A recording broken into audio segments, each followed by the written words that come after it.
All right, we are here with the person from Collective Therapy, Chelsea Morgan. Person. Yeah. Yeah. It's bloody good to have you back. It's been, it was September. So that was, 6 months almost. 16. That's about 18 months almost since you've been on. So That's pre-ejaculation and birth and child. Wow. Yeah, Quick so math. marriage/relationship therapist is your specialty, but we talk a lot about parenting techniques. What else, Chelsea? Relationship trauma. What else? And how the early ages of life affect how you show up in relationships or your ability to be able to connect and relate and, all that kind of stuff. It was great having you back on, and I love hearing you call Delby a dickhead. It's not very often we get guests doing that, and you have the confidence. What do you to mean? do I that. feel like it's quite a lot. And shout out to Raunchy jumping on board as always. The Raunchy beer, it Brewing actually Co. tastes good, and they're going to be way more involved as the year progresses. Oh yeah. So thank you, Ian, from Raunchy. Welcome to Hard Yarns Podcast. I am fucking fat. Anything Chris White says, please disregard it. 5D is actually a state of being. It's a unity consciousness. That was Hard Yarns with me, Frankie Rose. So I'm going to throw it over to your co-host. Daniel Delby. And Cameron Branch. I would do this and then I'd gong. Free in attendance for the millions listening at home.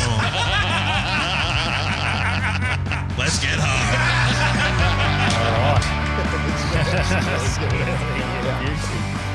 Good. Countdown, are we on? Boom, and we're live. And boom, and we're live. So we've already done pre-roll, assuming. Yeah. So everyone knows we're here with Charles. Yeah. Well, I've got some massive news. Oh, do you? Yeah. to What's kick your off- news? Kick off the parenting Oh, podcast. okay, go. Are you a dad? A kid is going to be entering my life. Really? Really? No. No. Yes. Oh, brother? Jamie's having a kid. Stop Really? that. My heart rate. Yeah. Really? Yeah, so I'm going to be an uncle. Hang Oh, on, fuck. hang on, Jamie. Jamie, But who's the mum? his girlfriend. Yeah, right. Can't be long. I think they've been together just under a year, maybe. Oh, okay. So- I didn't know. Yeah. Congrats. Is he stoked? And is he Yeah, quite he's fine full- with you telling full everyone? stake. Yeah, Or he started telling everyone. Okay, cool. Yeah. And Awesome. We're doing gender reveal tomorrow. He told Dad on Wednesday. Oh, fuck, it better be a boy, eh? What did your dad say? Apparently it was all right, but we primed him because of how he is. So we were like, just text him because Aaron didn't want to be there just in case Dad flipped his lid and you don't want that negativity to start off. So Jamie said, Dad, I got some news for you. It's very important. I got some good news for you. It's very important how you react because it will be, it means a lot to me. Yeah. And then Dad came around and Chris was there for support. I was on stage making money, so And Sick. what happened? it went well. Apparently, I've got a photo I can show you. He's trying to smile, so it's using muscles he hasn't used before. And So Uncle Daniel officially. I was going to say, and Jamie, for the listeners, would know. He's our young Jamie behind the producing desk sometimes. So we knew the and other Jamie's day. quiz. Yeah, Yeah. that hasn't been released. Yeah. Well, the second one will be soon. Yeah, it's fucking bullshit. Anyway, it was funny because with Bitter and you talking about parenting, it was the perfect episode for him to produce on. Oh, yeah, 100%. Yeah. Oh, perfect. Yeah, good. Oh, I didn't even realise. Yeah. So yeah. Speaking of parenting, my daughter is in the room today and she's calling out. She's got some black on her finger there. So, Squirrely, if you ever feel like just going over there and not scaring her, but we'll be right. And then Sonny, is he coming back at some point? Yeah. So he might enter the room, so you maybe hear a squeak. Get there nice and close. Sorry, Oh. Chelsea. There we go. Is that better? That's great. Good. And you're a mama. Sorry. Yeah. Yeah. Since the I know. last He's time. 5 months yesterday, actually. Wow. Oh, it goes so fast. Because it's been like, because you would have been our most common guest in the first. Yeah, just Two part of the common seasons. people. Oh, Yeah. what's that? Just down with the commoners. You would have been our most regular guest, I reckon, 4 or 5 episodes, and then it's been about a year and a half since. Yeah, baby, we'll do that. Yeah. So, very, very good, and it's pretty cool because it's going to give a bit of context to a bit of your advice Yes, it will. today. And I'll be listening so I know what to do with Jamie's fetus. Yeah, for So- sure. Yeah, classic. Totally. I'll go get her some paper towel to Oh, Wash yeah. your finger. So Scotty's just got a bit of black or something on her finger from drawing, but she's having a whinge. So what's it been like for you to be at the start, you know, like you've given advice to parents and now you're a parent? Has it changed a few things? Yeah, it has. It's solidified a lot that I already sort of, like the theory, I guess, it solidified that. Well, the actual opposite. I was like, well, that theory is bullshit. Yeah. Isn't it funny? You probably give a bit of advice, and now you've done a bit of it. You might go, "Oh no, I was talking shit." Yeah. Some things I'm like, oh, I wouldn't say that again. Definitely not. But yeah, no, it's interesting experiencing it myself. Like I was a nanny for 8 years. Yeah. And I thought I was all clued up, and then you have the baby, and it's like, holy shit. Because you can give their kids back. Yeah, exactly. No, definitely. And like I said, when I got here, it's like all your senses are on 24/7, even overnight. So the feeling that I had was just complete overwhelm, especially the first 6 weeks, because everything's going off, and even your body. And I had COVID the first 2 weeks. Like I got COVID in hospital, had a natural water birth, no complications. But the first 2 weeks of motherhood, I had COVID, so that was just psycho. Fuck, water birth. That would be that's interesting. Is your child an avatar? Pretty much. He did Way swim of the up water? to me. It Straight was out? Like, yeah, he did like an overarm, which What the fuck? I can't Yeah. even do Is that. that quite normal? Like they come out and then bang, they're straight up to the air. Is that like a natural response, or do they not know what the fuck's If going they're on? Italian, they're on the bottom. I don't know. I actually don't know. But he was only like free falling, so to speak, for like half a second, and then I pulled him up. But as I pulled him up, he kind of did a swim stroke, and I was like, whoa, what Yeah, so sick. really cool. And the birth itself was just, crazy. The body's amazing. So, Yeah, that is incredible. But parenting, so some of the advice you've started giving how has that changed? And what's the biggest thing you've noticed that is a piece of advice that maybe you've given that you won't give anymore? Okay, so how it's changed is I used to think that it was easier, probably, and It's like this is quite simple. Logic, and I don't know. I just thought it would be easier. But then in some realms, I thought it'd be harder where it's not. Anyway, but one thing that I have recognised, and that's completely solidified the theory that I use, is that the attachment to the infant and how you attach to them and their sense of belonging and safety, how it like replicates in intimate relationships as they get older. Is Sonny dating already? Well, like I've looked at Sonny, and every time, like if I don't respond to him and he doesn't know that I'm in the room and I'm disengaged and I'm busy, he has a reaction. And so therefore we're born to need someone to respond to us quickly. And so you can see how later on in life that can turn into a thing within like a dependence in a relationship, or whether it be a romantic one or friendship or anything. Yeah. So what do you have to do? Sometimes just do a planned ignore. And what?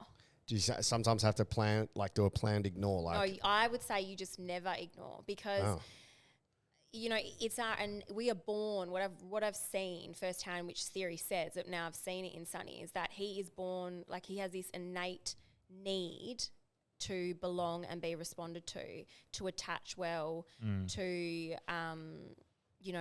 you be there for him to know that I'm in the room. Like anyway, we'll go into that. But does that, like, are you breeding dependence on that? Yeah, that's what I was meaning. Like, yeah. Okay, so this is the old theory. So they said, like, you can, cotton wool your kids and then they become dependent. They need to learn how to self-soothe and they need all this. I think that's complete bullshit, in my opinion. I believe that the more a child or an infant feels safe and secure, the more independent they will be, because they feel confident to explore. Oh, okay. So time will tell. Yeah. Let me know how that goes. Yeah. Case study. And I've always sort of intuitively felt that, and it's so exhausting to be a responsive, attached parent, but I just feel like that's what you've got to do in order to nurture Sonny's need to relate later on in life, Because, and we should make this very clear to a lot of our new listeners that may not have listened to you. You approach things in a pretty holistic, almost a spiritual, energetic sort of sense as well, like that. But definitely in the holistic, The Holy Trinity. yeah, the Science, yeah. spirituality, and what was the third bit? Emotion or love or something. You're getting three things together. with the collective therapy. Oh, God, I don't even know. She can't remember it's her mantra. It's yours. Well, she became a mum. You're She probably using has science, Have you- spirituality, and something else. So you're I thought it was combining them all. intuition, intellect, and I don't know. It's yours. It's yours. oh God. Mum Bloody brain. hell. Can't you tell I've been out of work? For Well, I like was a about year to and a say, half? did you get to do much work, or what was the scenario like? And does it affect you because you emotionally, with I guess hormones and stuff like that, would change? How does that affect your ability to be able to work with clients? Well, I did the first 40 days, so I'd pretty much stayed home. We didn't see anyone. And I think that really helped me in order to be able to spring back to work. But springing, in quotation marks, yeah, I've gone slow. So I'm taking like mainly RTT hypnotherapy clients on, and then like emergency clients, whether it's like relationship stress or whatever. So the RTT hypnotherapy, from memory, just jog my memory, was that the one like trying to help stop smoking, that sort of stuff? It can be used for anything. So it's pretty much any limiting beliefs or thoughts that you want to eliminate, eradicate.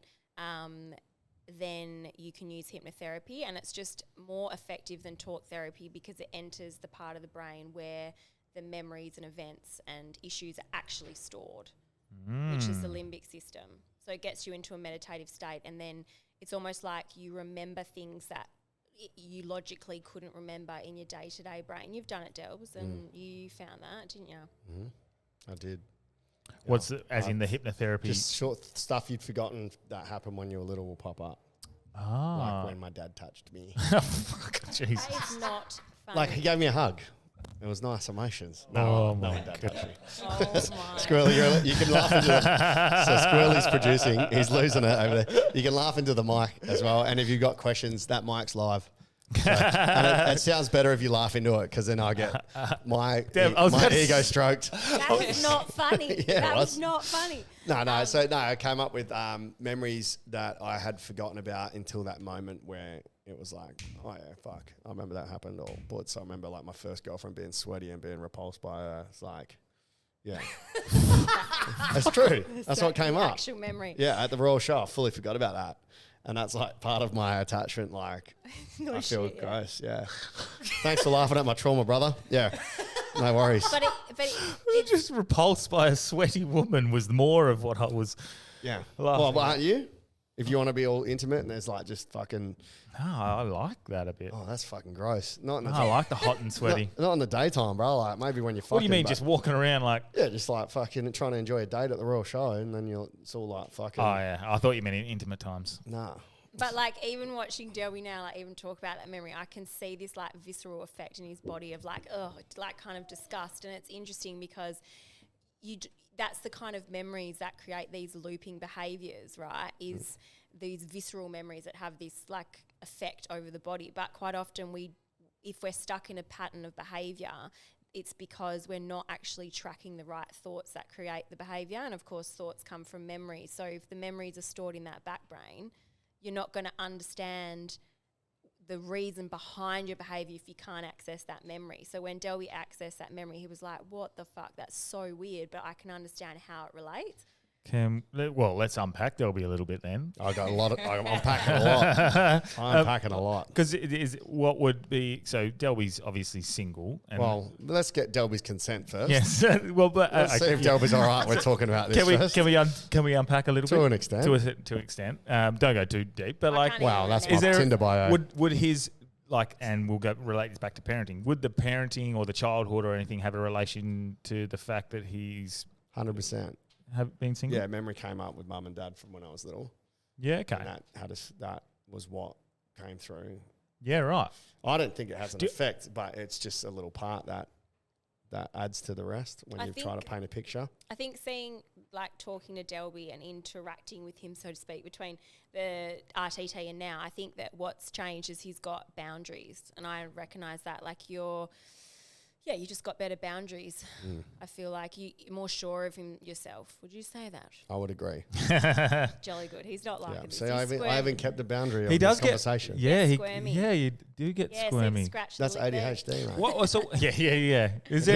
Is there a yeah? I'll talk about whatever you want, but Yeah, there is an emotional thing that I find with you, like not a lack of. I hate women. And Mate, there's anytime there we go. So anytime a conversation will get to a serious point, Yeah. he'll chuck in a You'll joke divert. to break the tension or something. Yeah. You won't That's right. lean into the emotional side. What do you think is the reason behind that? And what do Because you it's feel? boring. We're getting deeper. He's deflecting. No, I don't mind having a deep thing. I just like making people laugh, man. Yeah. That gives me my what's the word? Dopamine? My belonging. Is that your dopamine hit? Yeah, Like, No, your dopamine sense and of my sense of connection. connection and fitting in. yeah. yeah, So- okay. Have And a is- lull. and you agree that's the one? Oh, I'm just trying to Yeah. I'm just putting Delby in there. I Yeah, mean, right. humor Yeah. definitely is a means of connection, and that makes so much sense because that's how we all, and that's what we do day in, day out. We all behave like that because we all want to connect. And that, once again, going back to the previous conversation, is because that's our innate need when we are born. We need to connect because we know that if we don't connect, we're dead. If we can't connect to our mum, because she keeps us alive, obviously, or the formula bottle, of course, but we don't know that, then we'll die. And so we have this, we carry that forever. And so if you're not connecting to a person, you'll be connecting to something else. Bluetooth, Wi-Fi. Well, It's that's being replaced, man. that goes back to and I think I've mentioned it before on the podcast, Johan Hari's book Lost Connections, and his assertion that Rat Park, the experiment. but the lack of connection was a huge underlying factor behind a lot of trauma that end up not forcing but causing a lot of people to turn to some form of escapism, either in drugs or even just food addictions and whatnot. So I guess connection is a huge part of What are the five? We What are all the need. basic And needs? that's the- Shelter, water, belonging. Yeah. Food, shelter, water, belonging, and something else. Oxygen. really. Well, there's like 5 basic needs or something. And a sense Yeah. of belonging is I always Yeah, I always knew belonging is about one of shelter. I Yeah, knew shelter, shelter and then and like is- food and water. Belonging was one. Wow. This Yeah. must be the 2022 one, maybe. Yeah. It's new. It's Yeah. not that Well, you new. learn about but it when we- 2000. Oh, everything's new. When we're teaching kids. But it's true, and they've added that into the vital needs. They've added that because they've realised that if you don't belong, it creates and causes so many other mental health issues and can be the underlying reason for addictions and substance abuse and all that kind of Yeah. stuff. And so that's why when I said at the beginning that I think that this whole self-settling, put your kid in another room, I'm like, that can't be right. That's why I think it was probably a bit aggressive, but I said it's bullshit because how can an animal with that vital need to belong, stay close, need for connection, be okay with crying themselves to sleep and being locked up in Yeah, another go room? squirrels. Is that true? Because that's batshit fucking crazy. The being on the need though. Like, What, belong? yeah, Yeah. If you're stuck on an island and someone's like, you know what we need, and you're like a friend. Well, that, but mainly water and shade. Like, Yeah. I understand it as a rotten thing. I'll but I'll have a quick look while you discuss. Have you seen Castaway and Wilson? Yeah, That's a perfect example of like how the documentary.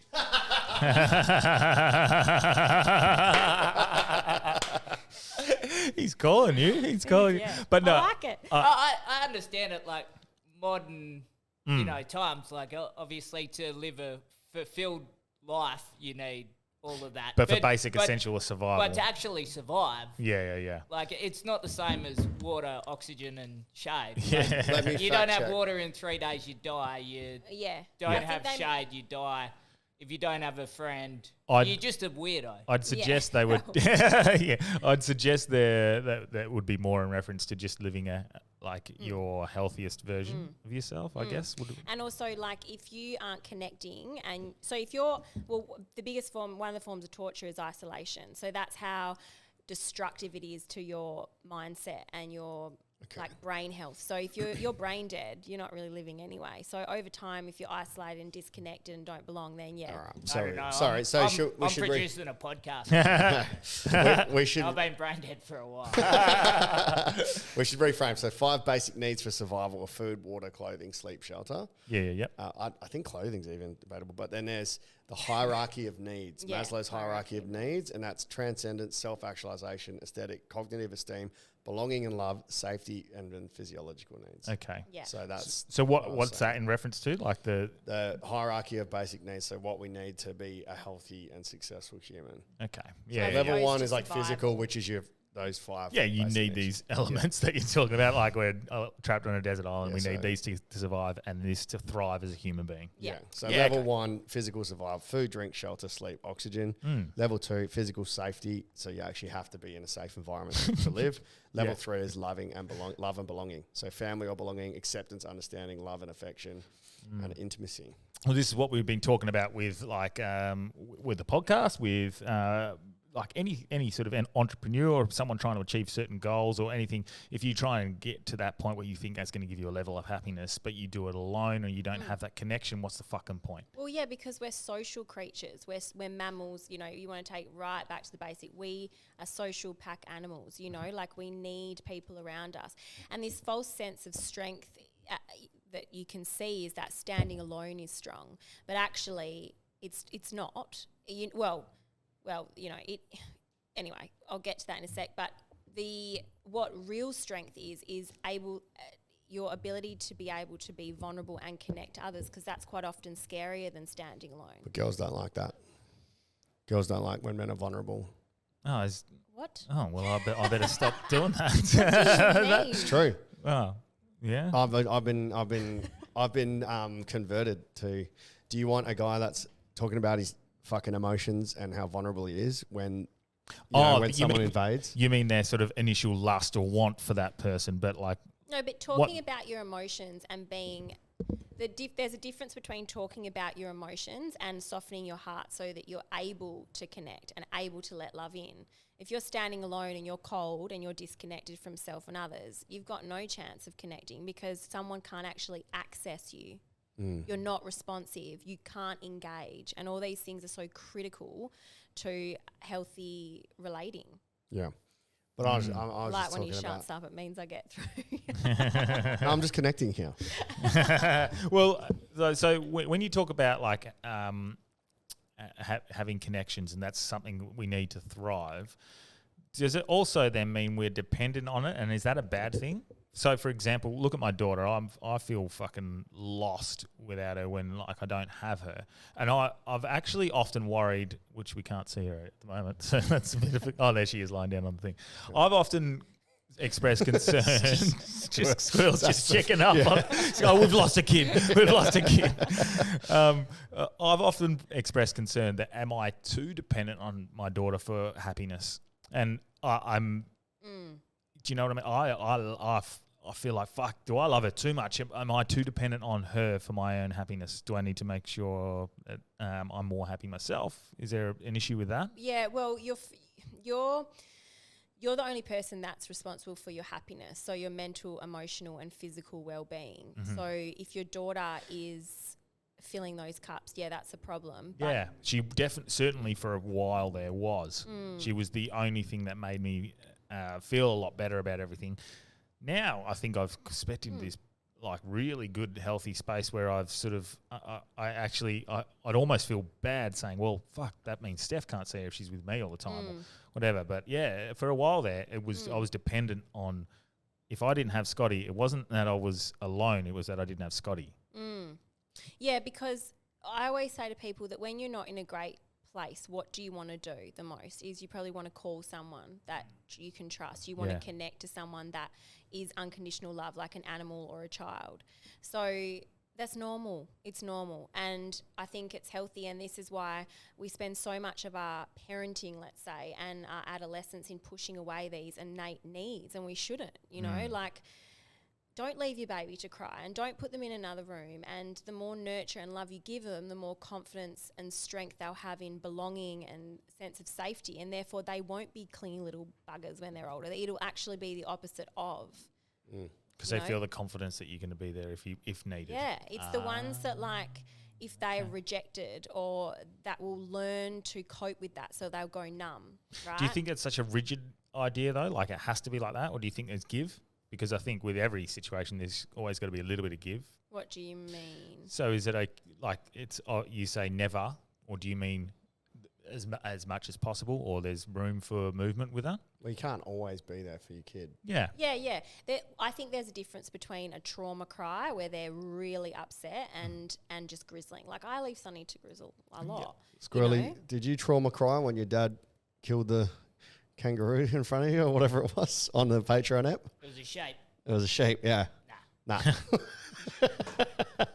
So, Ex-mouth living. oh hey? man, we did the best episode with Squirrely talking about all the animals he's punched and how I don't remember any of that. it was on New Year's Eve. It's on Patreon. It's on Sign up for Patreon. Patreon. It was, for as low as $5 a month. You can hear an episode like that. And he, but no, there was something, I'm glad you said the trauma thing, but you made an awesome point about how the car in front of you hit the roo Yeah. and couldn't. Oh, hit the shape. Yeah. It was it was a sheep, yeah. But the bloke wasn't man enough to kill it.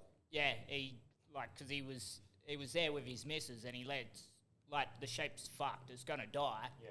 But just lets it painfully dying on the road because he doesn't have the strength to kill that shape. Yeah, that'd be me. So I know a Kiwi would have given it mouth to mouth. Yeah, that's interesting because I that exact scenario, different animal, huge goanna. We drove past 2 days ago. I drove past a huge goanna on the side of the road. I didn't realise that I could see the bloke checking it out, and then you catch that glimpse. Oh, its guts are everywhere, and I could see, and I actually thought that exact thing. I wonder if he's just trying to think of, do I just put it out of its misery? Then I thought about, could I do that? Yeah. What did your dad do? Well, you're annoyed at the bloke being a city bloke or something. Oh, well, it was just something that stuck in my head because my dad had to drag the shape around to our car where we were kids, like me and my two sisters. Squirrely was 8, I think. And kill it in front of... Kill the shape in front of us so that the city people didn't have to watch it. But he had to give his fucking 8-year-old kids. And it just stuck in my mind. I'd never want to be the bloke that, How'd you feel about that? What do you mean? Let's unpack Squirrely. Well, he's here. saying it was a good thing. It was a good thing? Well, as far as not wanting to be that guy, I'd never want to be The that city guy. The city guy. The The pussy. weak. Yeah, well, I mean, you, hate the pussy. Yeah. Seriously. Well, that's Fucking pussy, You're mate. a twat. well, Yeah, 'cause- not so much that, but you'll get this thing now where people think for some reason they're like that guy's the better guy because he couldn't kill that animal. No. Yeah. But that animal suffered more Yeah. because you couldn't kill it. Yeah. So at a certain point, you've got to. Yeah, so I think Man that's one of the It's things. humane. Correct. I hate to quote someone. Putting the man in humane, they say. Oh, man.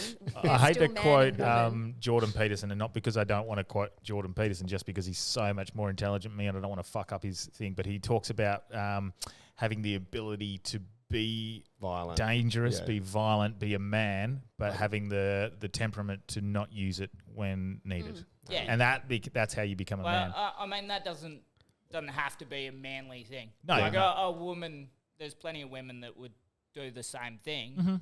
Mm-hmm. There's also plenty that would hate you for doing it. It's just There's probably a woman driver that hit it anyway. I think that about... Got him. Oh, God. Are you still single? Yeah. Yeah. Just jokes, guys. It's just for laughter. I often think that about Jake, my partner. He's like quite a soft... No, he's actually not quite a soft, sensitive guy, but He'd be able to kill it did- immediately. Yeah.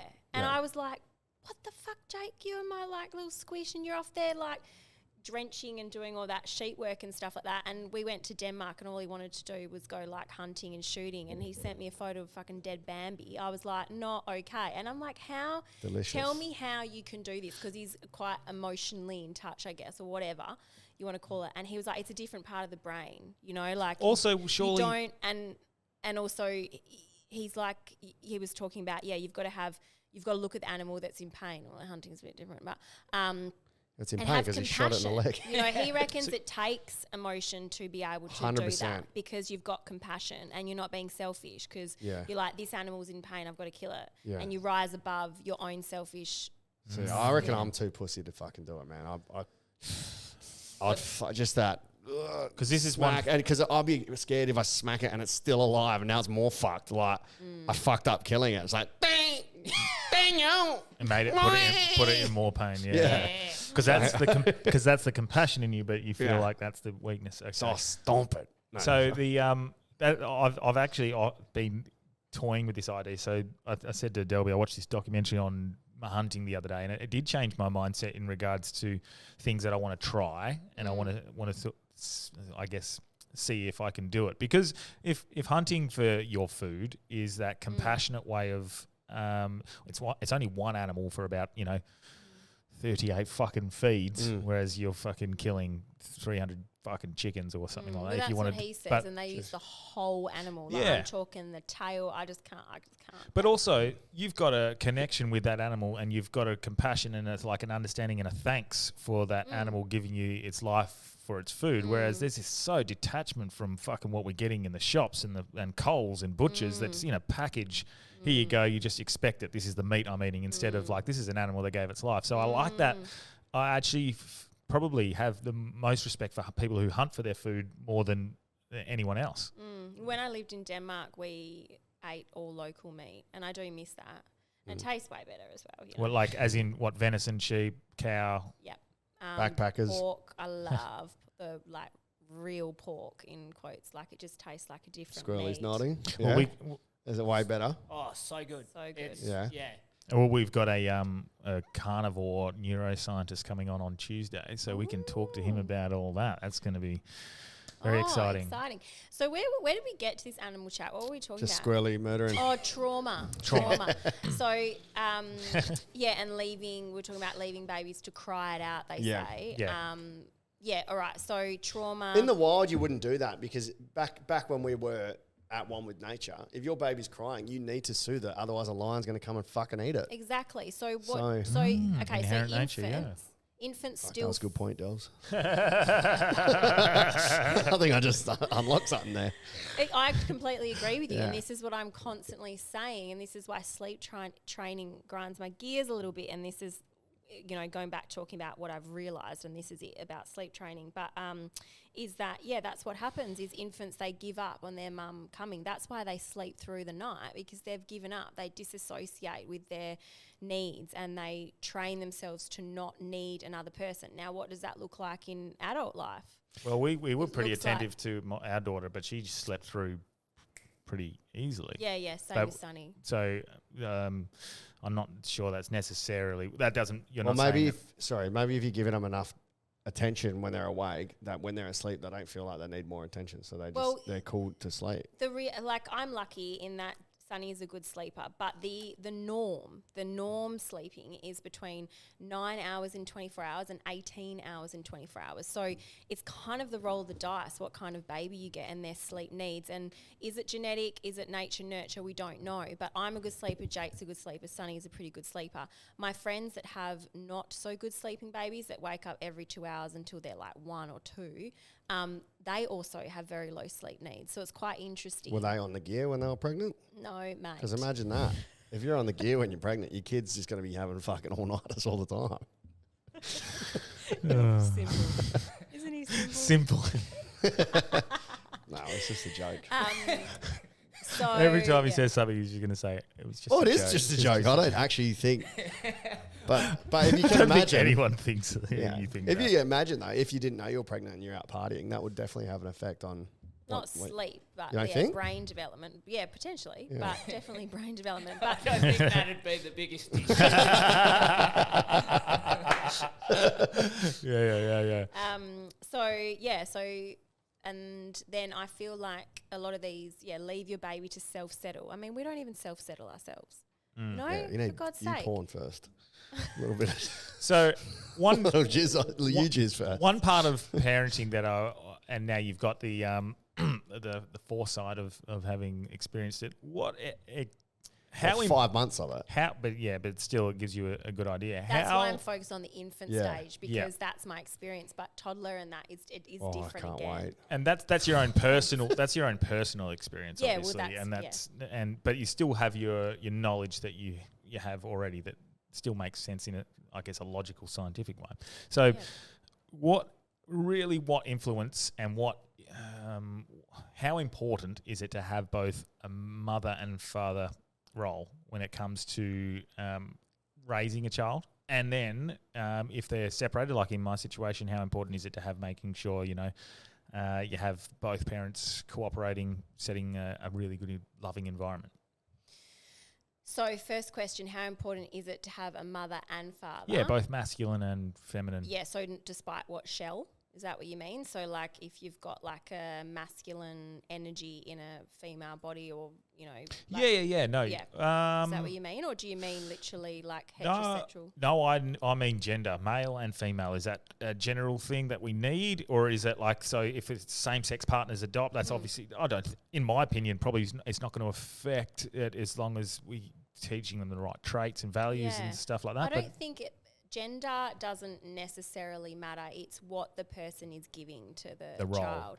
Yeah, because, like children, so moving on from infants, obviously they need to connect and belong and feel safe. So it doesn't matter if you're male or female, you can, and then moving on to toddlers, they start to realise that they've got choice. And so they get into power struggles and therefore they have attention-seeking behaviours because they know that they have choice. They know you cannot make them do something, so they get a bit... Try being Italian and saying that. And You fucking can make them do something, I'll tell you. But also they realise that they're not attached to the mum, so therefore they have this really strong need to explore, and that's why they're running around everywhere because they're like, I'm actually not attached by the umbilical cord. And then you have the terrible twos, but actually it's like the terrific twes because they're exploring. But let's see where. Yeah, like Joni's kid is just running everywhere. Yeah. It just wants to try, like Scotty, she's still doing it, just wants to do everything herself. And that's great. It's so good. Except when I'm fucking late. Fucking come on. Yeah, and that's quite often the struggle with modern parenting is because we are not, like mums have jobs now, and they can't stay up all night and attend to this baby who's up every 2 hours. So I understand why certain decisions are made, but I can see that it affects like adults and tweens and teens and things like that when they don't have their needs met. But going back to male-female influence, I think it's important to have different qualities brought to the parent, like to the parenting scenario, because there's not one way, And because it's not interesting, and I don't want to bring obviously the only stats I've heard about were the incarceration rates that they've been using for single parents in America, and it was like 70% of incarceration rates were due to lack of a father figure or a dad at home. So that interests me, and I don't know what correlation doesn't necessarily mean causation, but it does interest me that the 70% or 70, maybe it's higher than that, was direct relation to that. Maybe the kid just wants to go see dad in jail. Well, the thing is that the child, I've got to say this before I forget, the child must have had the father and then the father be taken away, right? So let's say... Potentially. Yeah. So let's say this child, this infant, whatever, is raised by two women. If that's all they know, that's all they know. But let's say these people that were incarcerated, they knew they had their dad because babies know so much. It's insane, actually. They've brought out a whole... series on Netflix, which is brilliant, but babies know that they can smell and sense the father. If he's then gone, even if they're 2 days old, they will have this longing, and then that's what causes destructive behaviours, I would say. Okay, it's interesting. And meth, or the trauma of the mother from the father leaving, or I don't know. There's heaps of different factors. I factors. don't think that a baby that's born with two healthy parents, regardless of the gender, I don't think that gender... Do you think a gender role, not gender role like each person, but the roles and the traits that they sort of and values that they instill. Masculine and feminine. Well, gender roles. qualities. Yeah, because masculine and feminine, not necessarily, they're not assigned to a gender, I guess, but the actual roles themselves that let's just be honest, they're broadly speaking, like a man will do this and a woman will do that. Those sorts of roles, they're obviously important to have both of them. And if a single mother or a single dad can't give both of them, you're missing 50% of the equation. Yeah. Yeah, but I think that so gender roles, I don't know, that's a whole new subject about gender roles, but I think that, men can teach like kids to be domesticated, let's say, or to cook. Yeah, but if that, I guess the argument is if that, let's say my dad, right? If he doesn't know how to emotionally be available, teach me how to be emotionally available, but mum knew how to teach me that. Well, then if I just grew up with dad, then I'm missing that whole side. Yeah, that's because your dad's. So that's what I was getting to. Is it takes two healthy parents, no matter the gender, to raise a healthy child. So not necessarily the gender, just the roles that they sort of, or the skills the they skills, would bring. Yeah, the skills, not roles. I don't want to say roles. Yeah, skills that they would bring towards that sort of upbringing of a child. Yeah, just like wholeness. You and know? just not by chance, but because of what the vast majority of sort of gender roles play, I guess that single mum, resulting in 70% of incarcerations in the US. That obviously is a pretty. But also, the US is a fucking trash bin. Yeah, on fire. yeah, of course. But that's a pretty damning sort of insight when you're sort of looking at the way it impacts how your child raises. Yeah, I think there would be other elements to that. Like what would the household look like? What would the mother look like? Yep. Poverty is it toxic? Yeah. Socioeconomic, all that kind of stuff. I don't think that just because the dad there's a lot of other factors that are also in play there. Like I think it was 65 or 70. It was similar. We're on food stamps. Yeah, there you go. So and also America loves jail. So it's a business. So it is a business. Looking to put people in jail. Yeah. Mm-hmm. Yeah, but no matter what, So how's your role with Jake changed? How has your relationship changed since having a kid? Better, worse, or strengthened? That's a big one. Yeah, so the stresses that having a kid can put on a relationship. It's just they're just little time suckers, Like you just get to the end of the night and you think, I haven't even looked at Jake, and because I'm so aware of like help, you've got to nurture your relationship. I'm hyper aware and so is he. So we're actually really good and we have great balance and we're really lucky. We've already been on holidays. Sonny's already been to 4 gigs. We've got our relationship and our lives still. Been any of my gigs. Still together. Yeah. Because it's a priority of both of ours. And we talked about it before we had kids. We were like, okay, what's our things that we definitely don't want to lose, and so we're both mindful of those things. Do you have date nights or something, or you just remember to? Well, we don't. That's the thing is we don't need date nights because every day we make sure that we are connected. So I said that to him the other day, and he was like, "But why? We kind of have date nights all the time at home or whatever." And yeah, we do because we prioritize the need to connect. But yeah, I was actually speaking about to my sister yesterday, and it's just different, like being a mum and dad.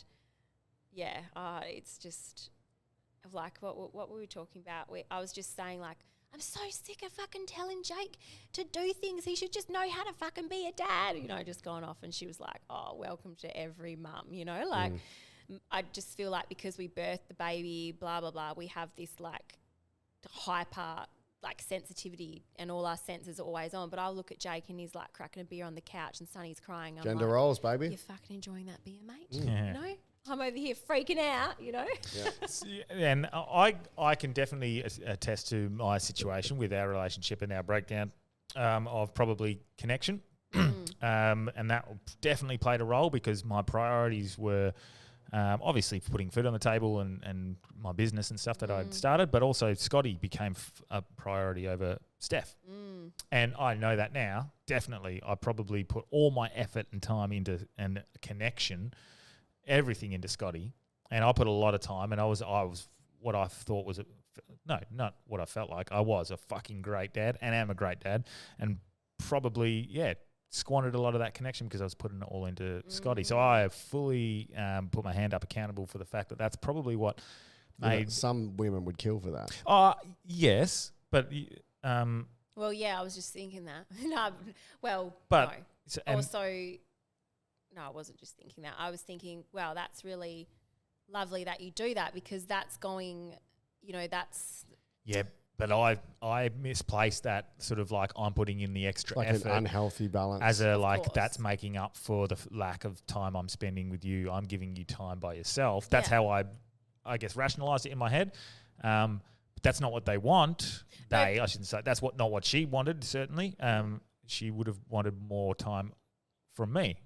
Whether that's to just give her emotional support so she can still do some of the things, not take the responsibility away from her. Because then I'm not giving her time to herself and giving her free time. I'm taking away responsibility from, so then she feels like she's got nothing left. So I'm starting to understand that I had played a massive part in the distancing and the lack of connection that happened within our relationship. So that's very I think so. serendipitous that you brought that up, that you got to prioritize your relationship. You're definitely. So priority-wise, insight, they say, obviously, in your life, you come first. You've got to prioritize yourself, and that's not a selfish finger up like the bird up.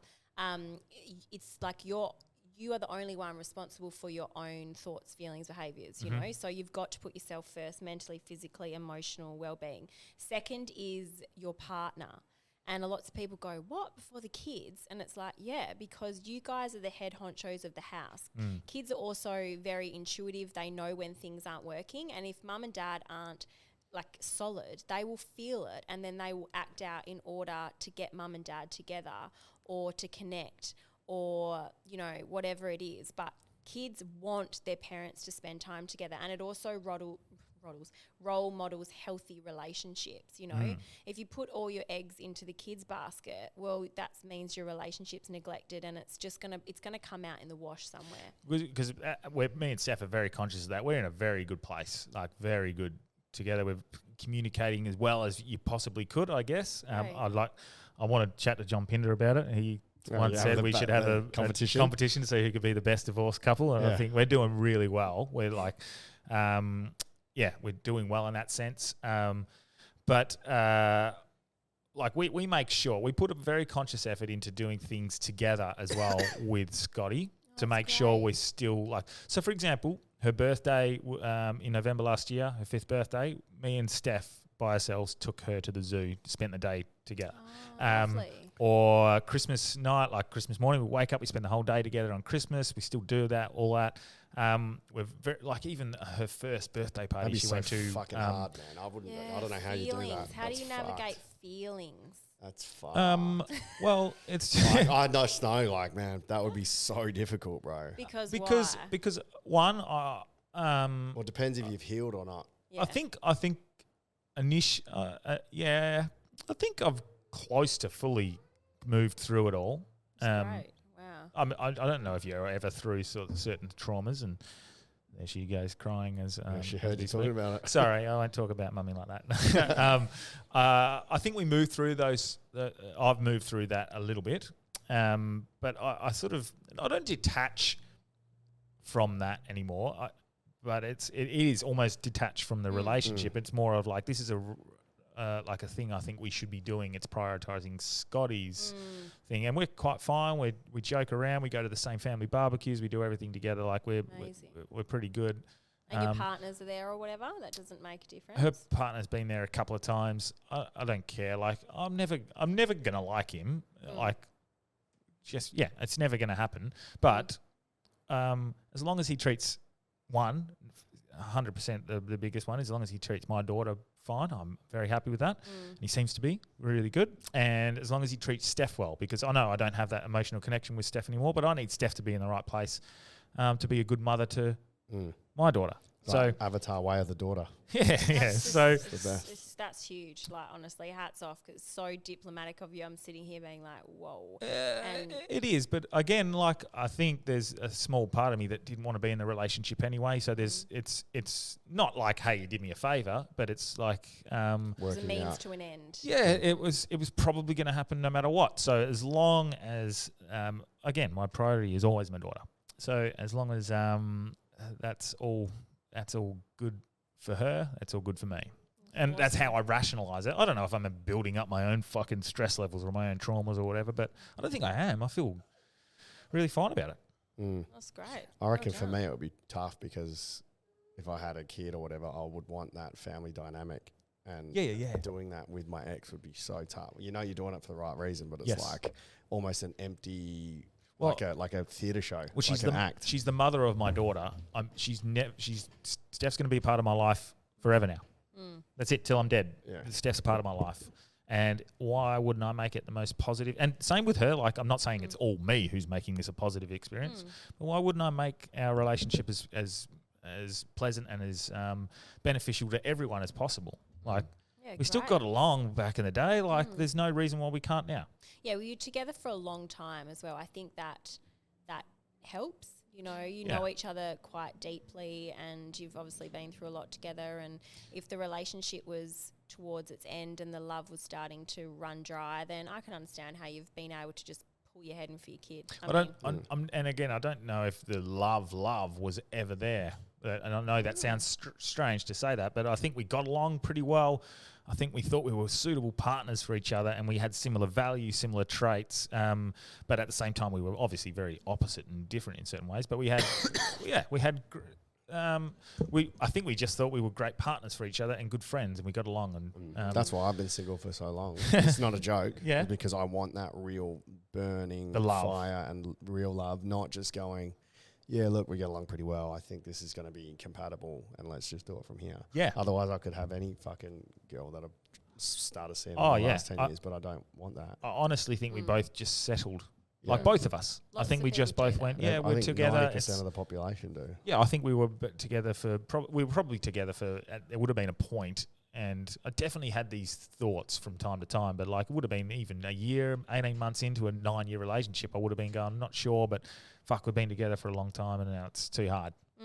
That definitely would have happened in my head at some point. So it's not her fault. It's not my fault that we fell out of love. We can't fucking help that. There was a great piece of advice. I can't remember who gave it to me or if I saw it somewhere. It's like, just because you've been with someone for 9 years, the past is gone. It doesn't actually matter. Yeah. Like tomorrow's a new day.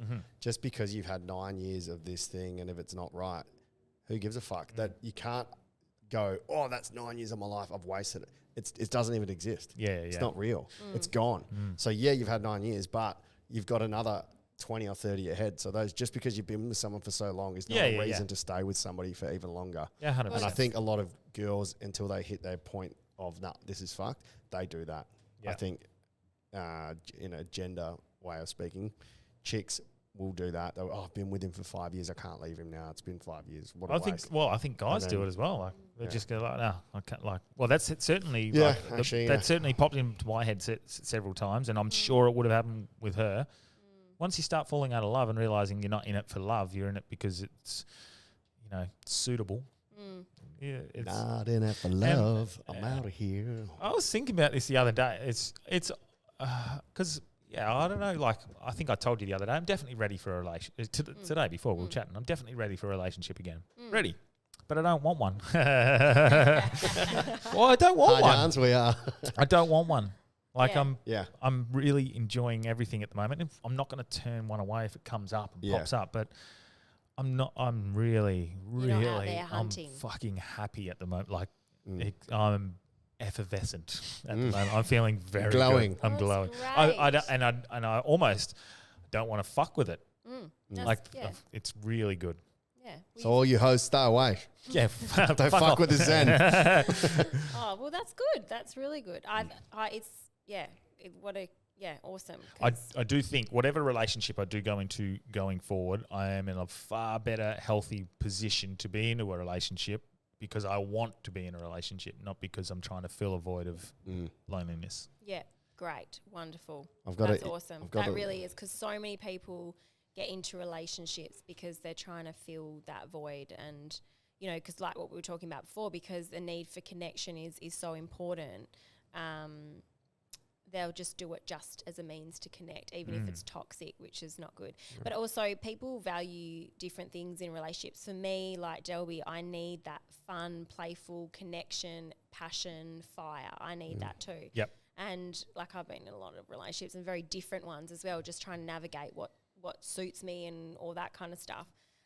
Whereas some people wouldn't value and prioritize that. They would value and prioritize like friendship, you know, as opposed to passion or whatever. And there's no right or wrong. I think that the most successful relating peoples work out what they need, and then they go out and find it.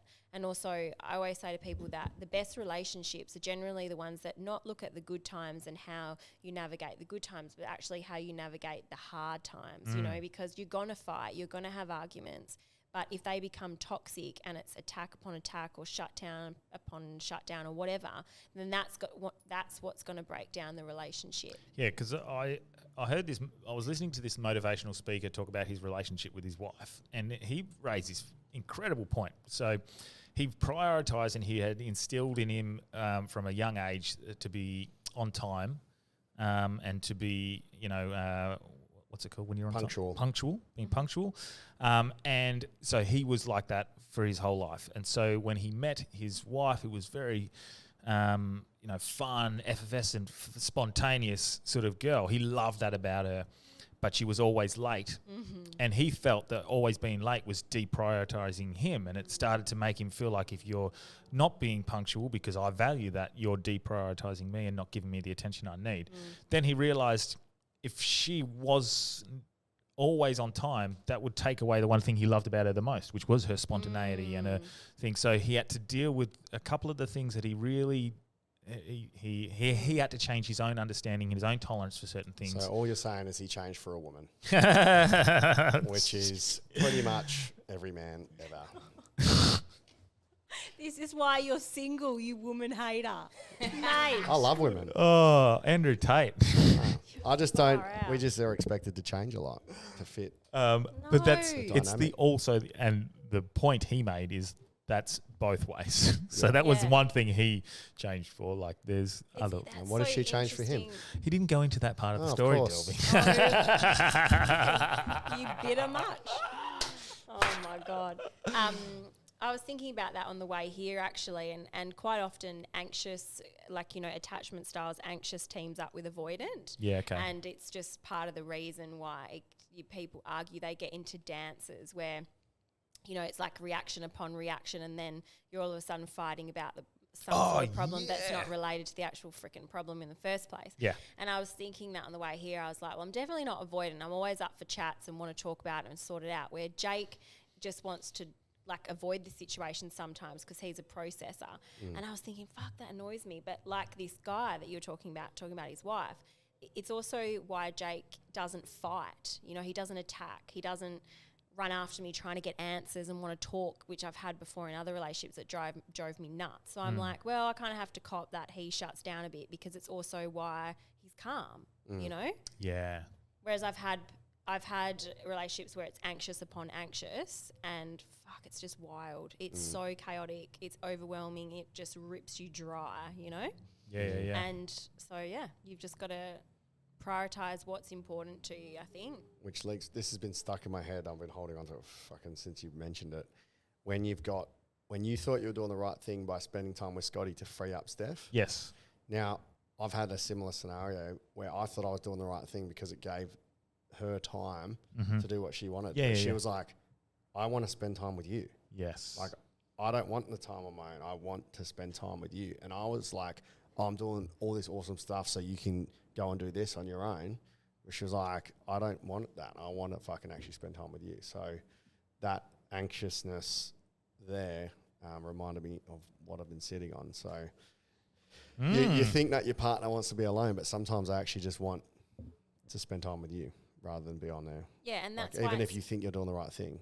Yeah, and that's why it's important to be able to communicate your needs. And this is going right back to the very beginning, where if you can't communicate your needs / if you can't be vulnerable, which is sometimes very mistaken as weak, then how do you relate? Like how, you know, and this is part of the problem in relationships is infants that get left, that learn to disassociate. Oh, she's not getting left right now. Yeah, I'm going to go tend to my Go daughter get for a it. second. She's Keep going. giving you the stank eye, like, get over here. It's all right, I'm listening from afar. Yeah.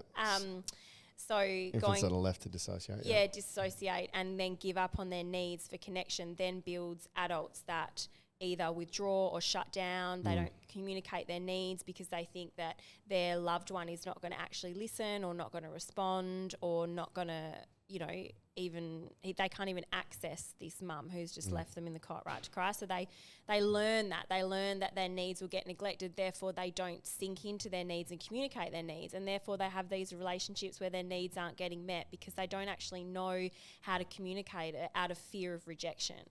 So they become cold-hearted, and then how the hell do you connect with a cold heart? That's not strength, and it's quite often mistaken as strength, Mm-hmm. Well, how do I communicate the need for BJs? No, I was just fucking going around. to go silent. Just state it. Oh, yeah? How do you go with that? Well, that's why I'm single. I state it every go. Mate. Hello, I'm Daniel. I love BJs. Beers. What do you say? BJ's beers. Boobs, and I don't even like beers. Bourbon. Triple B. Oh my gosh. Bourbon. No, not really. I just really like to be the best person that I can. I think you're good at communicating. I'm your excellent at needs, and you're a communicating. great communicator. That's right. And you always have been. I think that's something that's really good about you. I don't know why you think that pushes the relationships out of your life. I would say that that's probably the part that girls would love, I don't know. I think they think they like it, but what they really want is different to what they think. What? I'd like to know what's in your head. No, it's just lived experience, man. Girls don't want a guy that's emotionally vulnerable. They want a dude that is just fucking society respects, and then they don't they're attracted to, even if a dude never spoke and he was just a hard-working lumberjack, they would like that more than a fucking little pussy that wants to talk about his feelings and open up all the time. Well, I would say true. that if there's a woman that wants a disconnected, emotionally shut down man, that's a reflection of herself and her, what's it called, issues, so to speak. I don't think a healthy, mentally well, physically well, all-rounded human being would want to date anyone, male or female, who's emotionally shut down. That's a reflection of them. Yeah. And if that's the women that you Is that around, then unattractive they've got issues. Is that unattractive though to a woman? Like from a female perspective, if I was to sit there on our first date and open up about things and be vulnerable, Fucking oath, first date. Yep, you got to wait till you tricked them into liking you, man. but is that You're single. Because I am the most. Don't be giving tips. So for It's true, example, though. You can't on the first date be like, no, yeah, I think. Why are you doing a gay voice? Because I was about to talk about being a male feminist. So if I was to be totally and I don't mean I'm just going to. Why did you assume I was gay? Because of the voice? Why are you Because stereotyping? the way you're moving your head, it's very camp. Oh, is it? Yeah. Maybe I'm just a really strong, secure self-soother. Yeah, sorry. But if I was to be real open and vulnerable about anything that they ask and just be completely honest, I'm giving them the real version of myself from day one. So is that no? Nah, fuck no, bro. But wouldn't you Big rather? mistake. So and that's the question. So if I keep doing that, eventually will I get? Do you think I'll find that? I'm person 35 who years wants- in, and I can tell you, no, you Don't won't. do it. No. Let's say, I'll give you a scenario. Let's say you go on a date with a woman or man, whatever. Let's just say a person. Yep. They. Yeah, whatever. 'Cause Fat idiot. It works. There's a reference to last week's show. It works both ways. Let's say you're on a date with someone and the other person is being quite emotional and they're quite confident. They're telling their not life story, but they're open, right? They're emotionally open. And the other person is like, oh, I don't really like this. It's a turn off. Yep. Well, they're obviously used to emotionally unavailable people, right? So that person might have a mum or dad who was absent in their childhood, because if we are often turned off by the things that are unfamiliar to us. That would be a big red flag for me if a girl sits down. To flip it, would you want a girl to open up? Would you be ready if she sits down and it's like, oh, so my ex is this and my dad that and my mum and fucking, I feel upset when this happens. You don't want that on a first date. No, Well, it's a red flag. Okay, Yeah. that's the opposite then. So that's emotional overload, right? Yeah, that's what we're talking about. Yeah, and I'm not. Well, Well, that's I'm not different. talking about that. I'm just talking about open and honest about anything, and that's vulnerable. I think. But if you said to the girl, look, I'm just want to assess what you like. I don't really want anything serious. Then they'll go, okay, bye. I'm only here for serious times. And they just go, catch up. Well, no, I probably wouldn't say that because that's not what. I guess if I met a girl and I didn't really like her, and I knew from. Actually, in fairness, almost every single girl that I've sort of met or had dates with or been with or whatever, at some point I've gone, oh, I cannot be with that person. Yeah. Why? Little toes. Like, what has it been? I'm just interested. Has it been a physical It's feature? always a No, it's always attitude. characteristic of Attitude or personality. personality, yeah. And what's an example? Because what I'll do is I'll like unpack it for you and tell you where it comes from. Oh, if you okay. like. Shit hamstrings? Shit hamstrings. No, so for me, definitely Arrogance? Or just needs the best of everything. Okay. materialism? If I find if the girl's like, nah, I need this and I need that, it straight away becomes a. So what? So I can't. Oh, that's not what Materialism. That's not what I'm about. Oh, you at mean all. like literally needs like? I need a Gucci bag. I need a Gucci bag, not a fucking. Okay, so yeah. materialistic. Yes. And would you say like image conscious? I'm not. No. No, No, like I'm this quite fine with someone being proud of their appearance and putting pride into it. There's no drama with Okay, that. so But when it what becomes is it about materialism that annoys you? It's obviously not the image conscious aspect. Is it that they No. spend too much money that they don't have? no, it's the fact that they think they need that to be happy. Outside gratification. Yeah. Outside I need acceptance. that brand because it'll make me so much better. So who does that remind you of? Kim Kardashian. No, early days in your life. Don't know. I think I was just always raised to think they're fuckheads. Oh, okay. So who?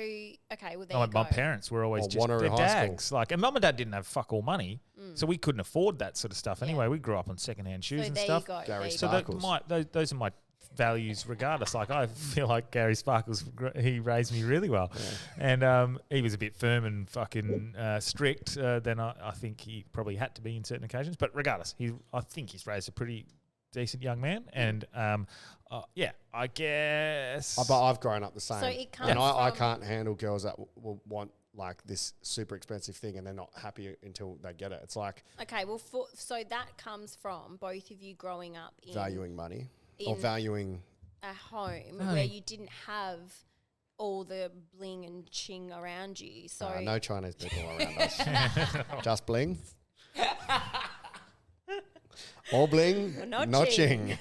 ching. oh my fucking god! So you learn to appreciate the small things, and like you said, your parents were like, oh, you didn't say hating on the people with money, but you kind of that was a bit shamed, like, oh, they just spend money on whatever. Well, or, we you couldn't know. afford to even go to things like Adventure World. Our big day out would be like, hey, let's go to John Forest National Park and go for a walk. Yeah, so there you go. Fuck, so the that's roller coasters are a where- killer. Do you know what I mean? Like, I'd Yeah. want to go do something like that. Yeah. And then they'd be like, because all my friends were doing that.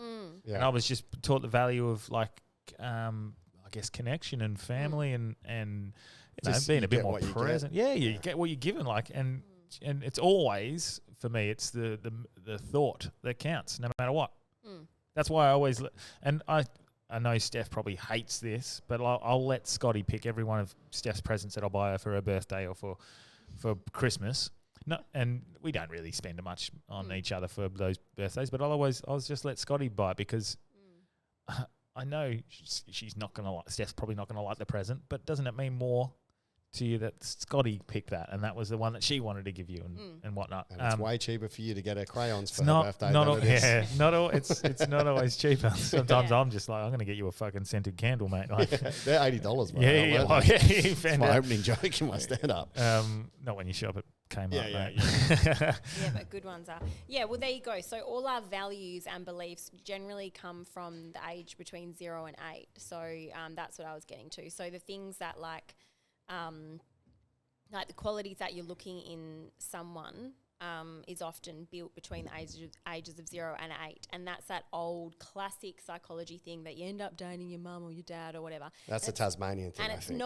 it's not that. It's that we end up dating or feeling comfortable around what's familiar. Yeah. And when something's not familiar, it makes us feel uncomfortable because that's the old innate tribal wiring that we've got, that if you stray from your pack, you're likely to be eaten by a tiger or killed by shunned. another tribe. So we are innately wired to be attracted to similarities and familiarities.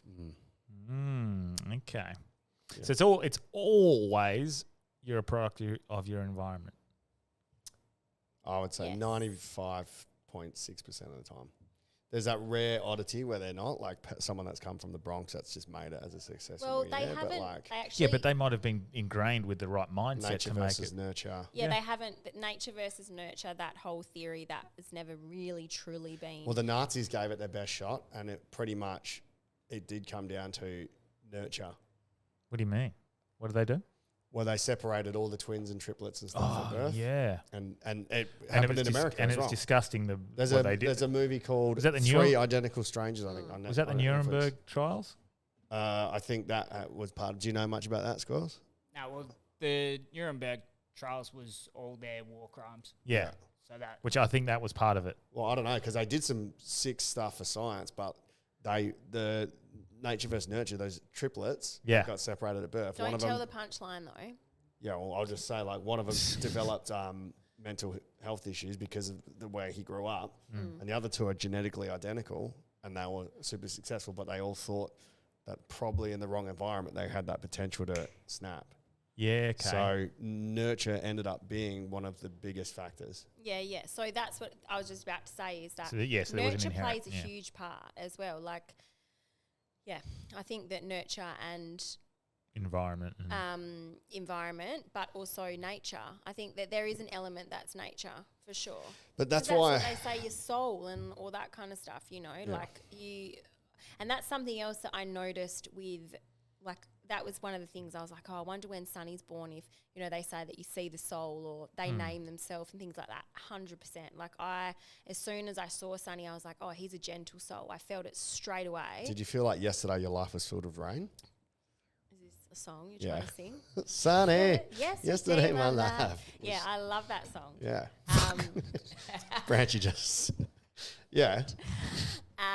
but yeah, he was gentle, and I was like, well, I need to give him a gentle, like, kind of, you know, name, because it just fitted, and straight away so we you- were like Sonny. So you didn't have a thing of names prior? Yeah, we had a few, but Sonny was never on the list ever, and I've been obsessed with names since I was little. Like, I've had you know, and they're all weird because I like weird names, or unique, I should say. And Jake was like, nah, I want Fred. I fucking want Fred. Fred? Oh, yeah, like Freddie Well, like the Frey. Flintstone. He went, because his last name's Frey, like Freddie Frey. I don't know, he thinks that's cool. I'm like, it's not cool. FF. Yeah. Anyway, he wanted Freddie. He wanted all these, just, you know, like. Isn't your dad Fred? yeah, Yeah. Freddie Faithful. So Freddie FF. Faithful. Yeah, there you go. The FF. Yeah, that's what he wanted. He just wanted a normal name. But It's then for when me, he it's an saw old him- man's name. Like, Yeah. it's an old bloke's Well, I was supposed to be called it as well because every eldest boy was Fred, and then my mum was like, "Fuck that," and then she went with Shay. So I was name. And if you want to find out why he's called Shay, you can find out on the Patreon episode. We discussed why Shay love gets that called name, Squirrely. Sorry. I like Shay. That's Yeah. cool. I was. Yeah, I like different names. I like unique names. But Cam hasn't yeah. even listened to it, so he won't even know. My choice of boy's name Yeah. is the reason why I probably shouldn't get a choice in naming kids. What is but that? mine was going to be okay. So I have a carried on middle name. So some people would know that my middle name is Don. So the eldest born son Bradman. gets the Don.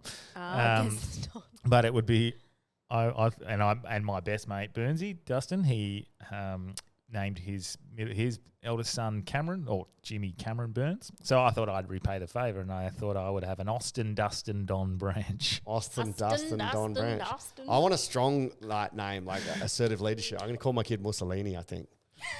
Oh, Lord. Help him. Somebody. Fast.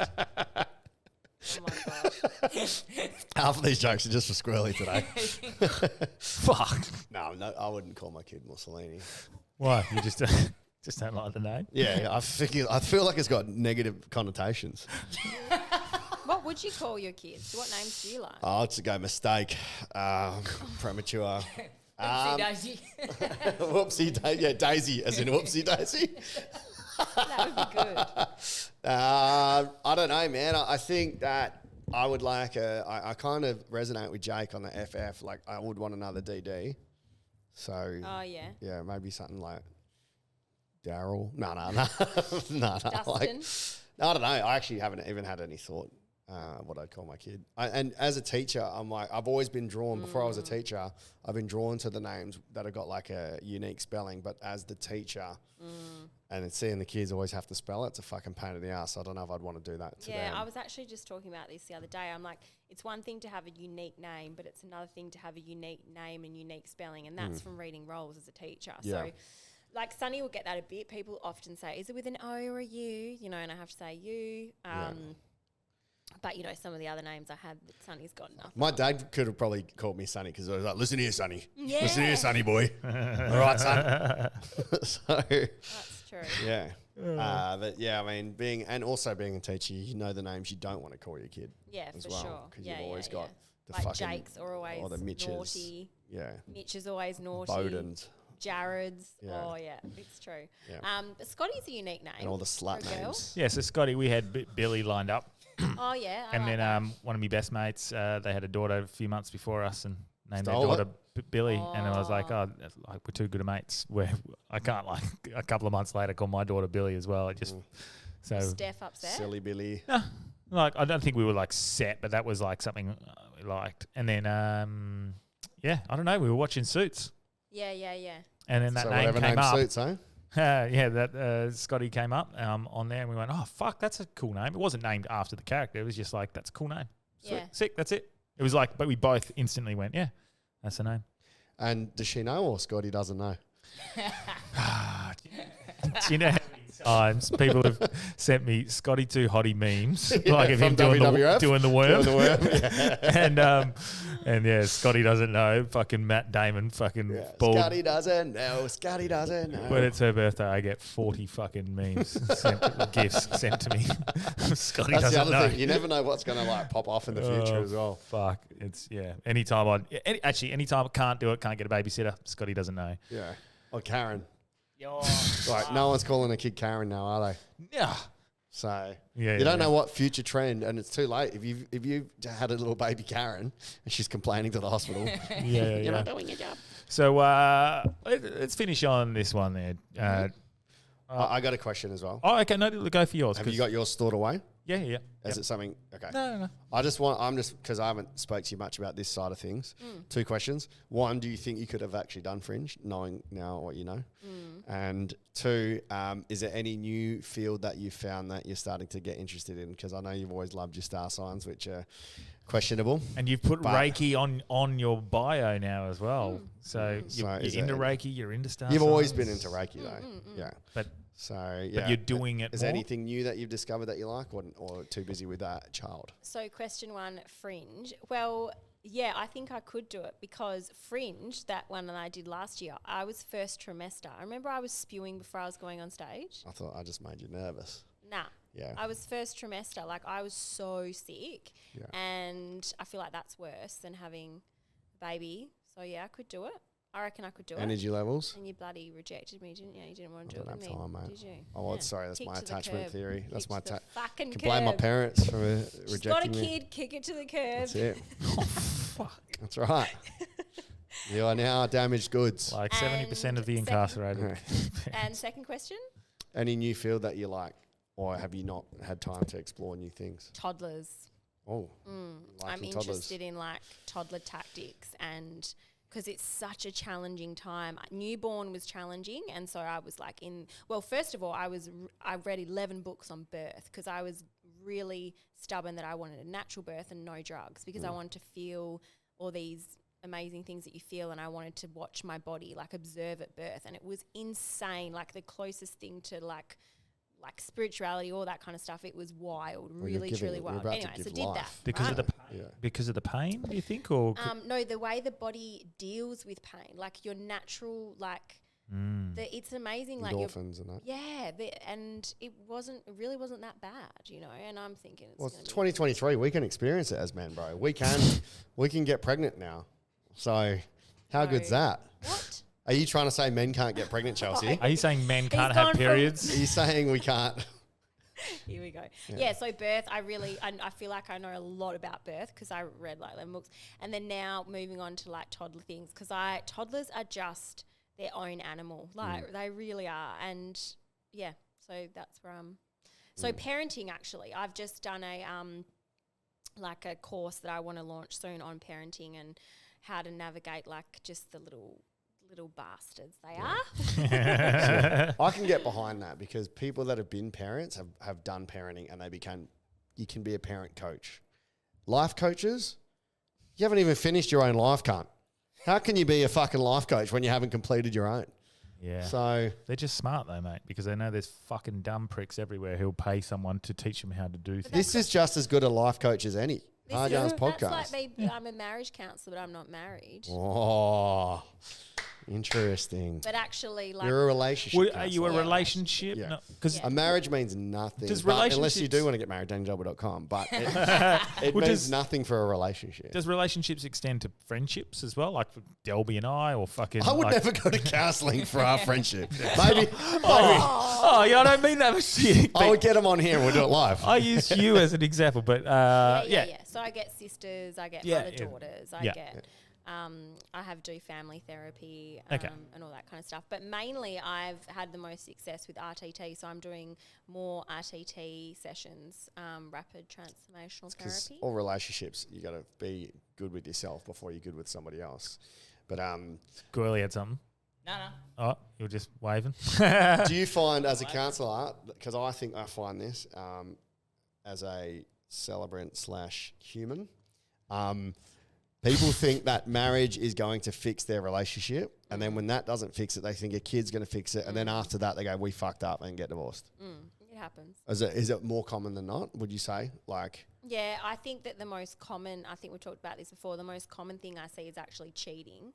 I see that a lot in relationships now, and I have a understanding of why. But yeah, I call it the fix-it relationship. So and then they'll buy a house, and then and then all of a sudden, yeah, it's like de facto they're not connected at all, and they've got all these kids and mortgages and bloody marriages and all that to navigate. So yeah. Do you think like monogamous relationships are Monogamous? Do you think monogamous relationships are they something that's necessary in a strong relationship, or do you think like it's becoming a part of life where you can sort of have these sorts of different styles of relationships? Where what is it? Polygamy. Polyamorous. Yeah, polyamorous. I don't know if I many can get loves. around it, man. Many lovers, or I think if you truly love someone, it's fucking... Sorry, you go. yeah, but maybe that's the expectation of what you're... I don't know. I just know how I feel. So I don't think it's got anything to do with society or any of that. It's just like if I see the person I love getting boned by fucking Andre and the fucking basketball team, I know I'm going to feel a certain way. You don't need to see it. Yeah, but if she's doing it, then I should be able to see it. Like, it's like if she's going to do it, I should be all right with seeing it because it's happening. Yeah, okay. So if I can't deal with seeing it, Well, I've had... Fuck, you make me laugh. I'm just replaying what you just said. If I can't see it, but it's true. You shouldn't let someone do Yeah, it. but some people don't want to see it, but they want their wives or husbands' needs that scratch to be Fucking itched beta for males. them. That's who they are. I think it's up to the individual and if monogamy suits them or if it doesn't. Once again, that often comes back to the age of 0 to 8. Like, yep. And your ability, like jealousy is wired in from 0 to 4. If you're going to be a jealous person, it's already pretty much wired in. And that's why the age of 0 to 3 I'm so passionate about, because it's literally the scaffolding to your life. Everything else is just filling in the walls, but 0 to 3 is setting up the poles. It really is. Shout out to the Maldies listening. Now, I think that anybody that's a big brother or sister is going racist. to... Well, scaffold. Oh my God. I know. I got the punchline. Between 0 and 4, and not all scaffold, it's just a callback to one of my jokes, hard young listeners, so fucking eat a dick. Big brother or big sisters would definitely have jealousy from 0 to 4, because when a new sibling comes along, you got fucking all your attention's gone. Yeah, but you also get like only children who are jealous because they've got cousins or the next door neighbour or whatever. It's already if you're going to be a jealous person, it's usually related to sibling rivalry. Like if the degree of your jealousy is to the depth of your rivalry as a child, whether it's with the next door neighbour, the cousin, or other siblings. So are you a jealous person, Daniel? I don't know. Fucking oath. I've got to be able to see it if it's happening. Yeah, but I think don't you'd know. be jealous. I think I'm jealous, but like healthily jealous. Here we go. Like if I have complete faith and trust in my partner and she's talking to someone, I'll be like, this cunt thinks he's got a shot. But Yeah, I okay. don't think I'd be. But if someone goes over that I don't know, then I'd be like, oh, what the fuck's going on here? Right? So a little bit jealous, but a healthy jealous. Not to the point where you can't fucking see him. I should be able to trust them. And if they break that trust, then I'll catch you later, cunt. So what do you think, Squirrel? You got any questions for all your relationships? I was more just like as far as counselling or healing for anyone who's had to spend an hour looking at that photo of Branchie. Looking like a B-grade magician. Like his hands have disappeared down his pants. What the fuck is that? It's from AI. Why is it That's so AI. serious? That's AI. I didn't do it. It just It's came not even real. It's just Really? it's an AI. AI. That's your new act, mate. Cool. Creepy as fuck. It looks like it's got the same opinion as Delby and wants to watch. I don't want to watch. You have to put the I'm photo saying in the I show. should should be get able, I should be able to. Yeah, that's pretty funny. We'll put that in there. What's your question? I'm just trying to remember because it was actually something I was very interested in, and it was going to be a great way to finish. Yeah, that's why I said don't Yeah, forget. I did. I didn't want to cut you off. I just started to speak it, and then he fucking had a crack, and now I'm fucking. I can't remember. Keep talking; it'll come. That's parenting, kids, relationships, exes, polyamory, monogamy. Well, is it about like we want? I Attachment. don't know if I'm going off tangent here, but on a tangent. But if we want our, this is where I'm my area of passion at the moment. But and I think it's because I'm going through it. But if we want our kids to thrive, so therefore they take risk and challenges, we really need to nurture their independence. And so nurturing independence looks like deep connection so that they feel strong enough to be independent. And deep connection looks like very attentive parenting.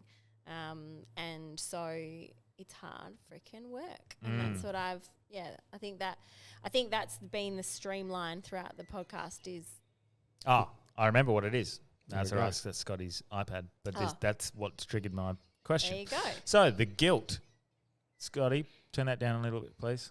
That's right. Turn it down a little bit. Thank you. The guilt of, for example, chucking my daughter on an iPad, which I really try my hardest not to do that, and I try to be attentive and I try to be present with her. So for the last few weeks, and I mentioned this with Bitter, how I felt guilty that day where I did a lot of things with her, and in between I would let her watch some TV while I answered some emails or did some work or whatever. Even today, it's Friday. It's a work day. I had to do work today twice at certain points. I had to drag her along with me. I had to put her on an iPad just so I could get this work done. I feel guilty for that, even though it's a work day. But then the other, 50% of the time, I'm spending time with her. Where's that guilt? Guilt's a game. Where's that guilt stemming from? And I am putting in a lot of effort and I'm doing a lot of things with her, but I still. And you talk about this, finding the worst part of your comedy act, your crush or not, that worst part. I'll find that worst part where I'll be like, I could have been far more present for that half an hour today. I wasted half an hour on my phone there, where I was probably actually just having my own reset rest time. Yeah. So why am I holding myself accountable? Why am I being too guilty, or should I be more present? Guilt is a game. Ask O.J. Simpson, and he won. Guilt is a game with self. So we make ourselves feel guilty to prove that we care or so we can do it again. So that's the whole forgive me, Father, for I have sinned. Why do we make yourself feel guilty? That's the punishment to either do it again or to make yourself feel okay. So therefore, there's no need to feel guilty if you're a good dad. Okay. There's no need to feel guilty if it's, it's almost like guilt's a punishment. It's a game that we play with ourselves to prove that we care, but you don't need to prove that you care because you just do. Yeah. Also, you can do it again because the likelihood of you giving her the iPad the next time you work is probably quite high. Yeah, because I had this sort of almost like bigger brother sort of thing of like, imagine if someone's watching everything I'm doing right now, they could be seeing that I could definitely be giving her more attention for this half an hour. That's how I picture it in my head. And I remember literally God just saying, will punish you. I remember literally just saying to myself, fucking give yourself a break. You are doing as best as you fucking can. It's a Tuesday at 10:30 on a weekday. You need to. Well, you need to be working. Use the tools given to you as well. It's part of human nature. Yeah, if you have something that's going to work, you use it. Yeah, exactly. So I guess, I did tell myself then, I was like, fucking give yourself a break. You're doing fucking awesome, man. Yeah. And if you are feeling guilty and want to get your sins confessed, come to the confessional at 9:30 every Friday and Saturday night. We will forgive you. But yeah, I guess that. Do you want to be serious and I'll take off for a bit? No, that's it. You sure? Yeah, yep. That was it. That was. Sonny's about to walk in the door. All right, I'll be serious starting now. No. That's it. That's done. I think I just wanted to know where that guilt stemmed from, and you said it was just making myself feel. We make ourselves feel guilty to prove to ourselves that we care, or so we can do it again. So it's a game. It's So not why a don't I real think? emotion. Why don't I think I do care? Do I have an underlying thing where I think I could put in more? Yeah, maybe. And could I, or is it like? I don't know. Because I think honestly, when I gotta ask actually think yourself, about it, could I'm you? like, I do a fucking lot, and I'm fucking good. But Well, then there's no need to feel guilty. I don't know That's why that though. perfectionism. I know. Yeah.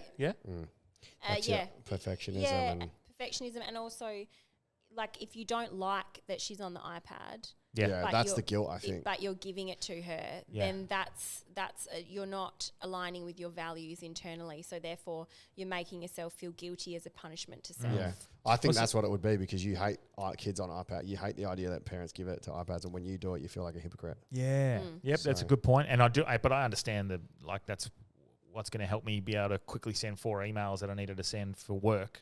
And you're able to spend more quality time later. So I do feel guilty if it's literally just there's no reason behind it. Yeah, well, and you know that's probably a healthy thing because it's kicking you into like your values and like, hang on, why are you letting her go on the iPad when you could be parenting? Speaking the of- door's locked. speaking of guilty, I'm Yeah. downstairs. Yeah. All right. I've got a question. That's all right. Guilty pleasures, and Squirrely will know this immensely. Reading Fringe Reacts. Like, why do we enjoy reading Reacts when other people are just getting torn to pieces?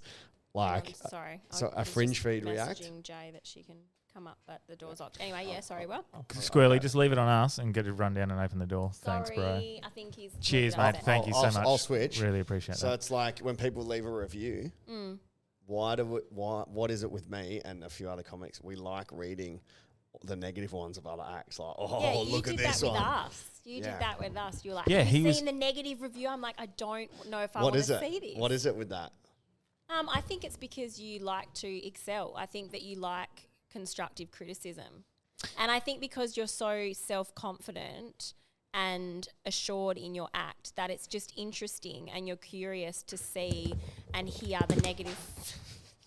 Fuck me, bro. Fucking cyclone Delby. Well, I just fucking I'm a fucking big guy, man. So when I push back, not on guys, push back onto the wall, I knock the flaney off. Yeah. So I think you're just curious and you like to see the negative criticism because it interests you because you know your act's good. So I think I didn't want to see the negative stuff because I was like, oh my God, this is my first fringe. Like, I don't want to see the negative comments. It's going to push me out of like that success mindset. But you're already so deep in success mindset. It's like, oh, bring it on, you know? But is there a part of it that's like the tall poppy thing where you just want everyone else to be shit? No, I want it to be good. I think I think I can answer it for myself. I've thought about it. If someone's charging $30 or $25 a ticket that's been in the game for a year, But who cares? and they're getting shat on, I'm like, okay, well, serves you right. But what does it matter to you? Because my first show was $10, man. Yeah, but I think as far as, because I mean, we've shared the same one. Yeah. I think there is a bit of confirmation on that what you've seen is what it actually is. Yeah. Like, you knew that wasn't going to be yeah. whatever the price of the show was. You were like, wow. And then, it is good to just say Yeah. that like, you know, That your opinion is probably spot on. that you're not just delusional or something. Yeah. Because I don't think the time in the game sort of matters. If it's a $25 show, then it's a $25 show. Yeah. It's just if you put your price at whatever you put your price at, you've got to put show on add that value. Yeah, and that's where sometimes I think the hustle culture around the arts is weird to me, because it's like everyone just goes, "Oh, mate, like you're hustling, it's great." At that point, you're just stealing. Like, if you don't have a $25 show, then you don't have a $25 show. Yeah, okay. Anyway, Yeah. And we'll talk about all fringe stuff with a comedian. Yeah, we'll get Squirrel Dog on, actually, and we can talk about Exmouth as well. But all right, let's finish up. Your baby is here. Do you want to plug anything, Collective Therapy, or? No, well, my Instagram is at the Collective Therapy. You've been out of the game for a bit,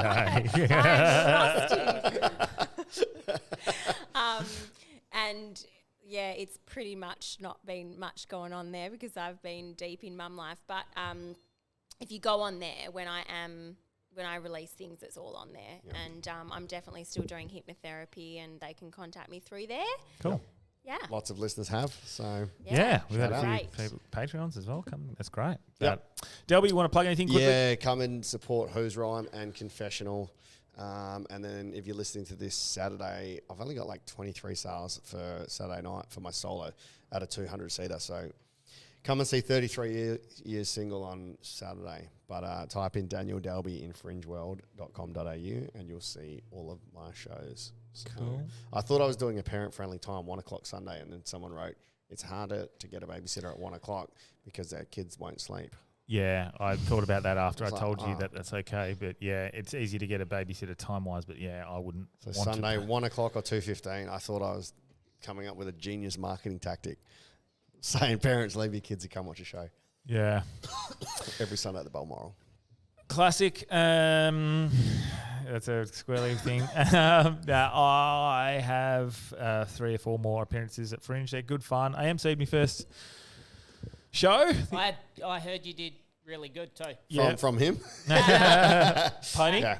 Pony? It was Pony. She said, I was actually very happy. I even text Delby. I was like, I fucking actually killed 13. It was like 13 people in the crowd. And Branch is going to announce he's doing a $25 Fringe show. Called Branching Out.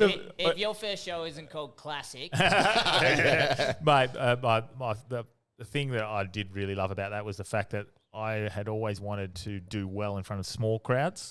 It's a one time that I've done well in front of a small crowd, but it made me feel really good. So, and I love the emceeing. It felt flowy, it felt good, like fun. So, so I'm emceeing 2 more shows. We both split the bill, and they've both got really good comedians on in between what I'm talking about. So that's really good. They're at Convenience. They're all in there, and I'm on at the Darkest Comedy Hour. I think the next 3 Saturdays.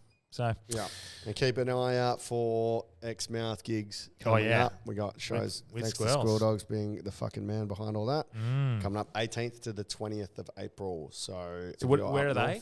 So we got Coral Bay, Bill's Bar, and the Truscott in Exmouth. It's over the Clips. Yep. So tickets are already selling, and we haven't promoted it. So get Cool. onto them as quick as you can. Yeah, Awesome. We'll Should put we that see? together. So Hopefully Dr. Robin Cook will be coming up. We'll do a live potty with him. Yeah, I randomly seen him at the beach yesterday. Fucking, I was skimming the balls at him, and I hit him with trigonometry, the black hole inertia, just bought it, bang. So you're straight skimming into your balls in his black hole. That's what I heard. But if he goes up, that'll be fucking awesome. But it'll be me, you, Squirrels, and Mac Shane. Yeah. Cool. That'll be fucking good fun. So, sick. All right. Charles. Thanks, Charles. Thank you.